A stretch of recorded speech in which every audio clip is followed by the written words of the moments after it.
मैं डॉक्टर इरशाद खानम स्वागत करती हूँ आप सभी का एक बार फिर से आपके अपने YouTube channel I love talks में। मित्रों, कई बार हम देखते हैं कि हमारे शहर में, हमारे एरिया में हिंसा हो जाती है, आपस में दो लोगों के बीच में विवाद हो जाता है, पथराव शुरू हो जाता है, दो समुदायों के बीच में कुछ भी ऐसी अशांति फैल जाती है जिससे कि हमारी संपत्ति को नुकसान हो जाता है। यानी हड़ताल, हिंसा या पथराव में यदि हमारी संपत्ति को किसी भी प्रकार का कोई नुकसान होता है तो हम उस नुकसानी की वसूली कैसे करें, कैसे हम उस नुकसानी की वसूली कर सकते हैं, इस विषय पर आज मैं आपको बताने वाली हूँ। ये वीडियो आप लोगों के बहुत महत्वपूर्ण होने वाला है। इस वीडियो को देखने से पहले अगर अभी तक आप लोगों ने चैनल को सब्सक्राइब नहीं किया है तो आप चैनल को सब्सक्राइब कर लें और लेटेस्ट अपडेट के लिए बेल आइकन को क्लिक कर दें। हड़ताल, मार्केट बंद, दंगे, लोग अशांति, पथराव, आगजनी या ऐसे ही किसी भी प्रकार की सामूहिक हिंसा की गतिविधि के दौरान अगर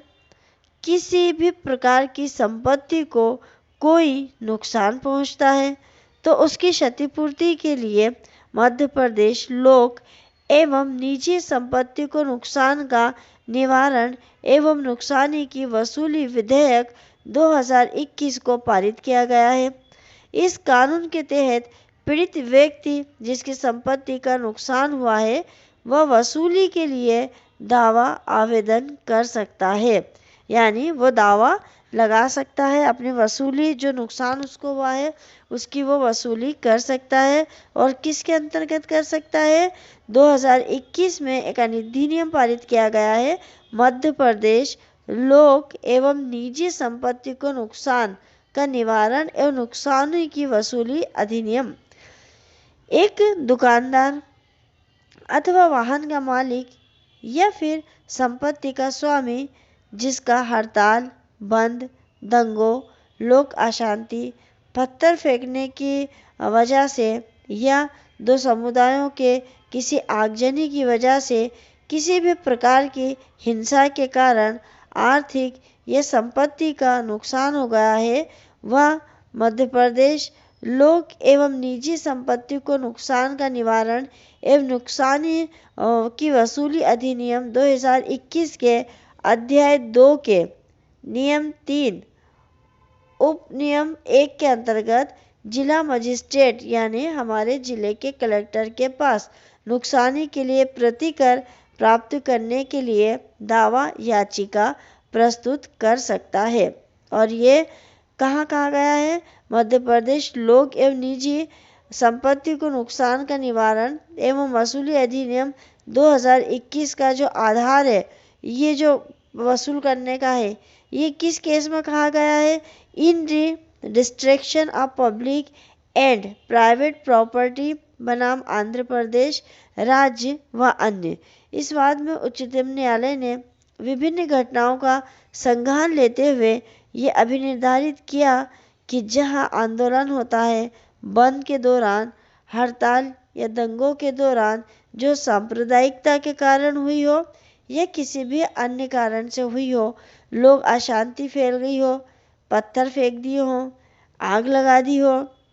या किसी भी प्रकार की हिंसा की गई हो, ये समस्त कार्य का प्रभावी रूप से सामना करने और सार्वजनिक यानी कि लोगों की और निजी संपत्ति को होने वाले नुकसान और क्षति को रोकने तथा कम करने हेतु विधि को अधिनियमित करना प्रस्तावित करती है। उच्चतम न्यायालय ने यह भी कहा कि विधेयक सार्वजनिक और निजी संपत्ति को हुए नुकसान को निर्धारित करने एवं अपराधी से इन नुकसानों को वसूल करने का प्रयास करता है। एवं उच्चतम न्यायालय ने लोक संपत्ति नुकसान निवारण अधिनियम 1984 के नियमों को अपर्याप्त एवं अप्रभावी पाया है, इसलिए इसे कठोर और बहुपरत बनाने के लिए राज्य सरकारों को भी विधि को संशोधित करने हेतु निर्देशित किया है। इस केस में उच्चतम न्यायालय ने ये कहा है कि इसके पहले भी 1984 में ये अधिनियम बना हुआ था, लेकिन वो अधिनियम पर्याप्त नहीं था। उसके नियम ज़्यादा कठोर नहीं थे, लोगों में भय नहीं था। वो दंगों में या हड़ताल के दौरान, बंद के दौरान या किसी भी सांप्रदायिक हिंसा के दौरान लोगों की सार्वजनिक और निजी संपत्ति को नुकसान पहुंचा देते थे।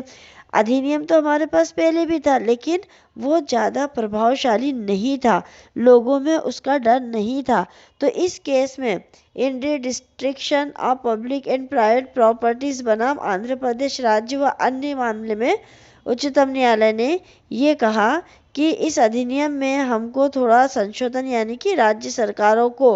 इसमें संशोधन करके इसको थोड़ा और कठोर बनाना होगा और ऐसा बनाना होगा जिससे कि लोगों में भय उत्पन्न हो। अर्थात मध्य प्रदेश राज्य सरकार द्वारा इस दिशा निर्देश पे जो उच्चतम न्यायालय ने दिशा निर्देश दिया, उस दिशा निर्देश के आधार पर इस विधेयक में महत्वपूर्ण संशोधन किए और संशोधन करके 2021 का ये अधिनियम जो है उसके अंतर्गत अगर इस प्रकार की कोई नुकसानी होती है हड़ताल, हिंसा, पथराव में, तो आप नुकसानी की वसूली के लिए जिला मजिस्ट्रेट यानी कि कलेक्टर के पास एक आवेदन दे सकते हैं और कलेक्टर आपको आपके हुए नुकसान की भरपाई करवाएगा। तो ये बहुत ही महत्वपूर्ण विषय है जिसके अंतर्गत ये बताया गया है कि सार्वजनिक संपत्ति, निजी संपत्ति को अगर किसकी वजह से सार्वजनिक हिंसा, सांप्रदायिक हिंसा, आंदोलन, बंद, हड़ताल, कई बार ऐसा होता है कि पत्थर फेंक देते हैं, आगजनी हो जाती है